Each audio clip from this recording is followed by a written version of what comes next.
As a filmmaker, my passion lies in storytelling. And there's no place on earth that holds more of my most treasured stories than this place. Rockport, Massachusetts. Home of the Rockport Rocks, where family barbecues, secret hideouts, and trips into town have been happening for over 20 years. Home of Bearskin Neck, where chocolate from the country store and a stuffed animal from the Happy Whale were all it took to make a car full of crazy children happy and content. Rockport is my home away from home, and at the center of it all, one greenhouse and two incredible grandparents who have done everything imaginable to make it the most amazing home on earth. Mike and Connie Schuyler, more formally known as Nana and Grandpa. There's so many amazing stories, small moments in time or whole days where the people around you make this place what it is. Whether it's stroller races with the 5-year-olds and the baby siblings, the family gatherings on the porch, frisbee in the front yard or at the beach, or the age-old competition of round robin in the dining room. These memories mean nothing without the people that are a part of them. And my grandparents, they fostered it all.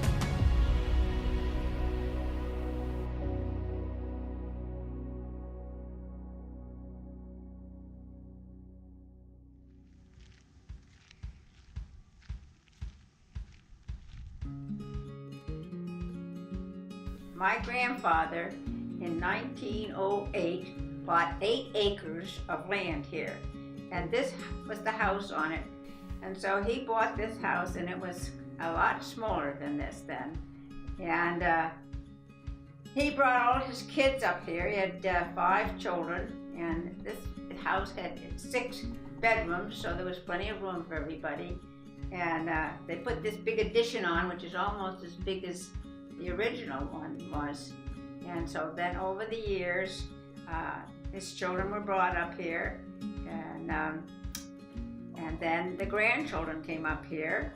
When the kids were born, of course we brought them up during the summer when we were here, and they loved it. So Rockport's always been a favorite place with kids, grown-ups. Our kids came here and loved it, and then when they grew up and had families, the grandchildren came up and they loved it. And Rockport became the popular vacation spot of the summer. And so when I was born, my mother and father brought me down here, and I loved the water, and I loved the water ever since. Connie loves the rocks and she loves to swim, so when we would come up here in the summer, every day she would swim across Whale Cove and back, and she just enjoyed that no end.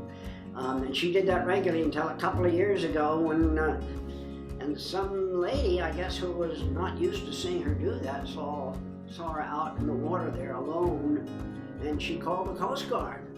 And Connie was blithely swimming across, and as she came back toward our rocks, there was a man in uniform there, and Connie said, what seems to be the trouble?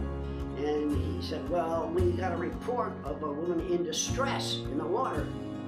And so we're responding to that, and she was surprised, and the policeman said, if you look overhead, you'll see the Coast Guard helicopter was responding to this call for distress. So that was quite an event, and actually showed up in the local newspaper, women in distress, not in distress. So that was a feature article in the paper at that time. Let's see, some of our most delightful experiences. I think one of the ones is shortly after we bought the house, we thought we might get some equipment here that's fun to use on the water. So we bought a couple of kayaks, and they were very popular. And we've had many good times taking kayak rides from here to Thatcher's Island to view the twin light towers there. And that's been a source of great enjoyment. And those kayaks are still being used today by the grandchildren whenever they come up here and would like to take a adventure. They take the kayaks out and go over to Thatcher's Island and visit the lighthouse. But this is very special. I never want to go home every year. The house here has been known as the greenhouse for for generations, and it's a symbol of Rockport. Other than being a home away from home, it's a symbol of Rockport.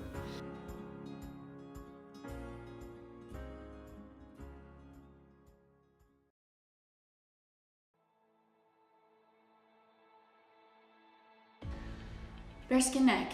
We have a lot of memories there. We would walk to Bearskin Neck from the greenhouse with Grandpa.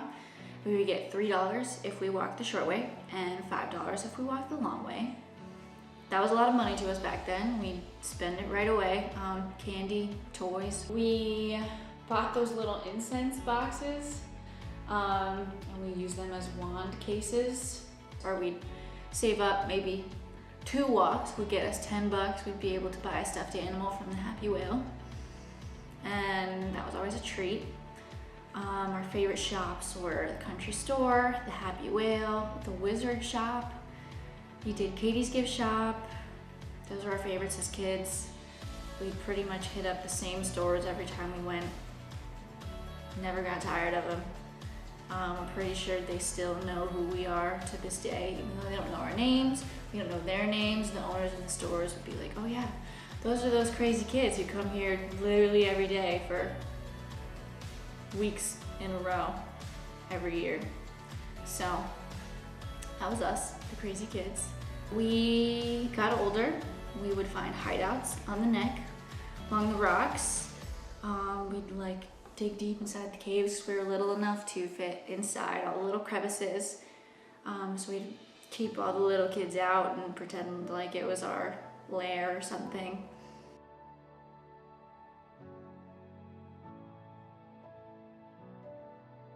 And then we got a little bit older and we started doing lemonade stands at the end of the neck.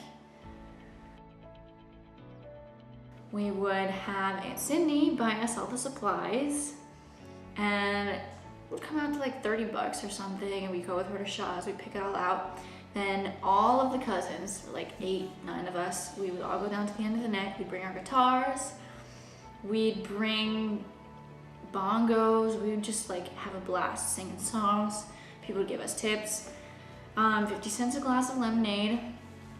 We would sit out there for like 6 hours, get terrible sunburn, make about $120, split the rest of the profit 8, 9 ways. So we'd each end up with about $10 in the end. So after a couple years, we were like, well, we could do this again, or we could just walk the long way to Bearskin Neck 2 times in a row and make the same amount of money. So that was the end of that idea. Bearskin Neck, man, it was a fun place.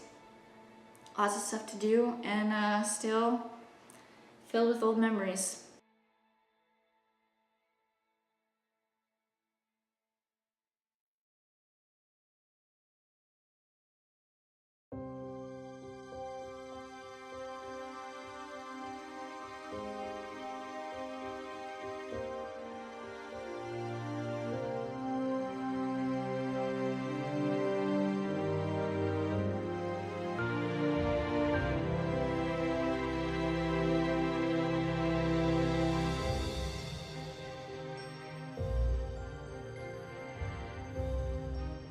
This is the story of me and the Big Lobster. The Big Lobster was off of our rocks up in Rockport. And he must have been there for a long time because he was mighty big. And then I went for a dive with my brother-in-law Dennis.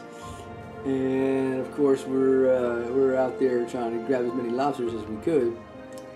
And so we went our separate ways a little bit down there, and all of a sudden I looked down and I saw this big gigantic claw sticking out from under this rock. I said, whoa, that's a big lobster there. Well, I went down to investigate, and sure enough, there was a big lobster under that rock, and he was a big boy. And I said, I'm going to get that lobster. So I kind of sized him up, eyed him up. He had some big ass claws. So I said, well, we better get a hold of that one claw over there before he has a chance to do anything with it. So I grabbed the one claw and I had him.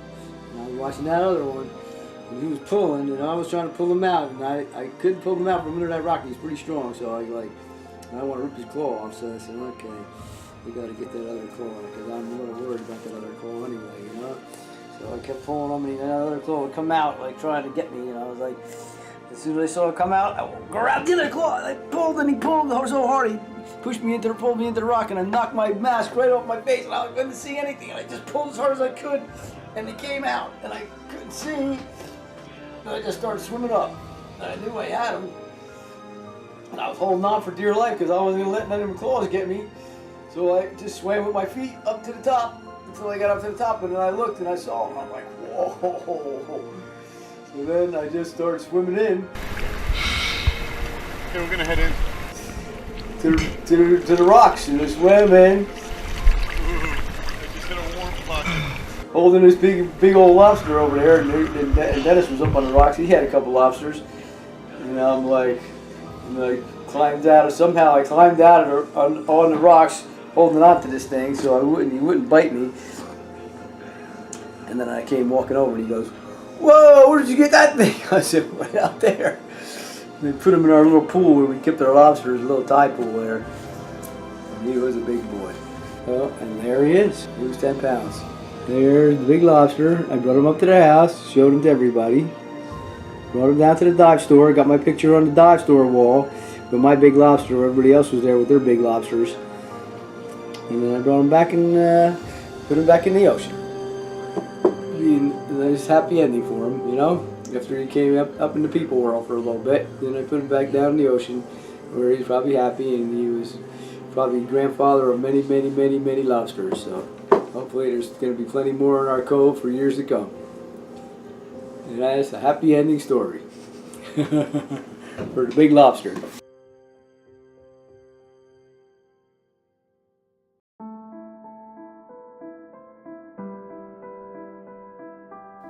These stories, and many more, are the result of years and years of Rockport family traditions. And Nana and Grandpa are, and always will be, the center, background, and cause of every one of those wonderful memories. These stories have made the greenhouse into a place where memories are born minute to minute, and where fun and adventure thrive. And as kids and grandkids have grown up throughout those years, there's two things that have remained the same. The welcome nature of the Schuyler greenhouse, and the love and support of Nana and Grandpa. Many stories live within the walls of this house, and in the years to come, many more stories shall come to join them. And that's what makes Rockport so special, the never-ending collection of memories and stories, and the people that are there to create them.